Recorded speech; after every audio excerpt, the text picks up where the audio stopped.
Have you ever wondered why it's so hard to say goodbye? Why is it so hard to say goodbye to people, to relationships that no longer serve us, to habits which we know are actually holding us back from becoming the person we want to be, the person we envision ourselves to be? Why is it hard to let go of the situations that hinder us from becoming the next version of ourselves? In other words, our future self. You see, last summer, 2022, I found myself asking that question because I needed to let go, not of a relationship, but of a thing. My piano. A piano which I had had for about 50 years. You see, that piano had become a huge part of my identity. I started playing the piano when I was about 4.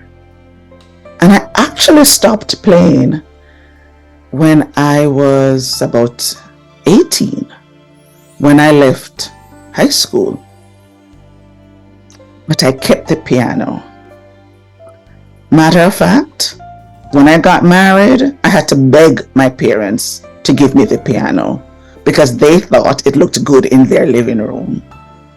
And I begged and I begged and I begged, and they finally conceded. So I was living in Jamaica, and the piano moved with me to Hart Boulevard.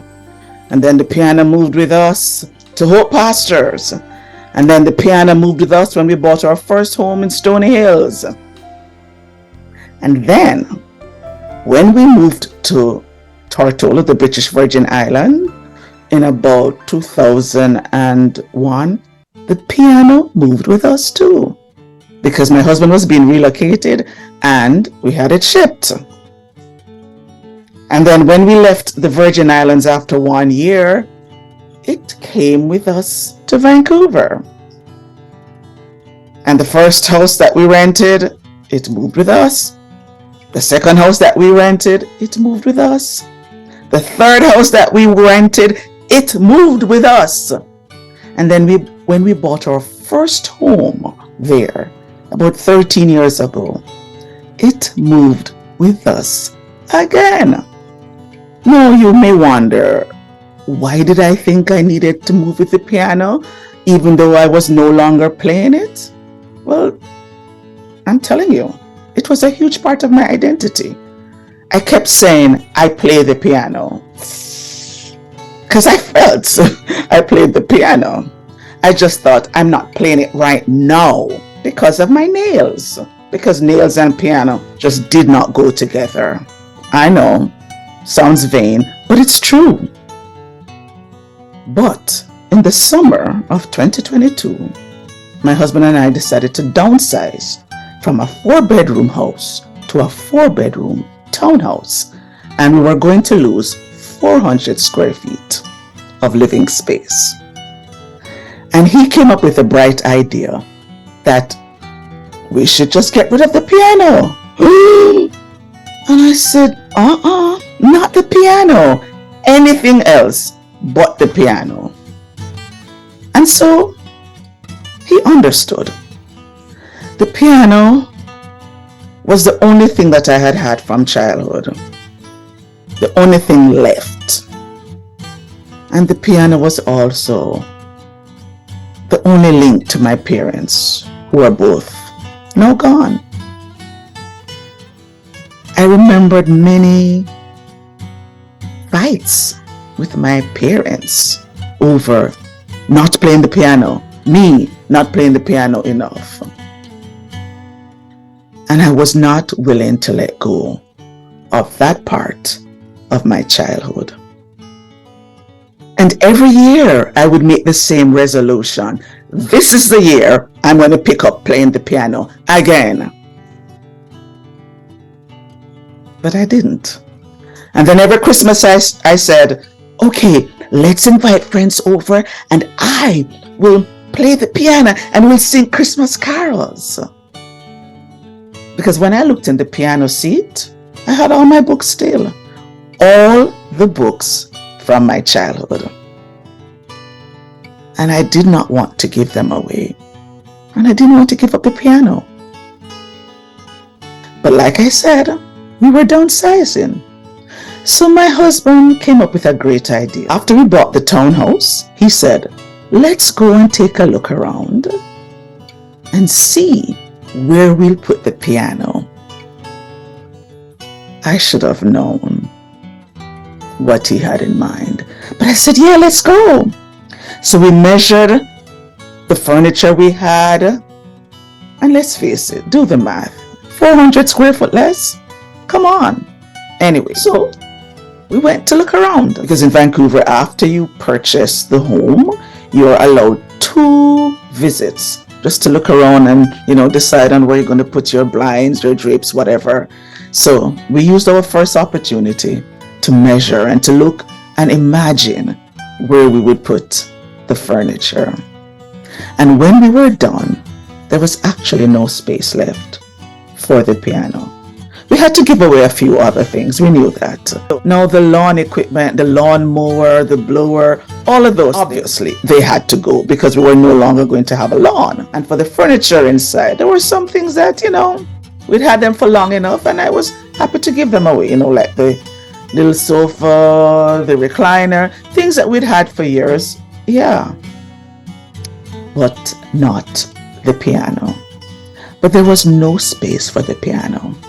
So when we were finished looking around, my husband looked at me and he said, so where will we put the piano? Trick question. And I said, oh, there's no space for the piano. So he allowed me to make that decision, to come up with the realization that there was no space for the piano. And so we listed it along with other items on Facebook Marketplace. And I found that interesting because I kept thinking of myself as someone who played the piano, even though for 30 plus years I had not touched the piano. Yes, we kept moving with it. I would dust it. I would look at it. I would sometimes open it up. I would do all of those things that pianists do. I just wouldn't play the piano. And that made me think about a lecture that I do for my students in my interpersonal communication class, where we talk about the self-image and changing our identity. And in this lecture, I told my students about the psychologist Maxwell Maltz, who had a patient, and after performing plastic surgery on the patient kept saying, I don't see any changes. And what I use that lecture to point out is sometimes we have an identity that needs to be changed because the information is obsolete. And that was the case for me. The information was obsolete. I no longer played the piano, but I couldn't let go of it. And I needed to let go of it in order to embrace my future in the townhouse. And I think it's the same for many of us. We have obsolete information that we're working with. We have friendships which were good maybe when we were young people, but now we have new goals, we're going in new direction, and the person may still want us to act like the 22-year-old that we were. You want to do your master's, start your business, do something different, and you have an old friend or an old friendship, and the person is saying, nah, don't do that. It's too difficult. Stay with me. Let's keep hanging out, going to the club, playing video games, whatever. But maybe it's time to say goodbye. You see, at some point in our lives, we have to make a decision and we have to say, this is no longer serving me. I no longer have space in my life for this. I had to say, I no longer will have space in this new place, this new home. I won't have space for a piano. And so the day came when the piano movers came,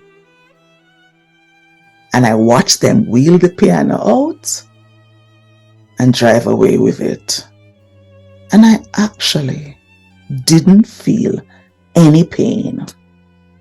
I felt nothing because I was no longer a pianist. I no longer needed the piano. I just did not want to give it up. But sometimes when we hold on to the things that we need to give up, we keep ourselves locked in and we don't allow ourselves the space to grow and become our future selves. And so I want to challenge you today.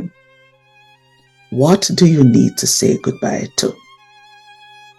Now that we're into this new year, 2023, what do you need to say goodbye to so that you can say hello to your future self? Just some thoughts here. Thank you for listening. I'll talk to you soon. Bye for now.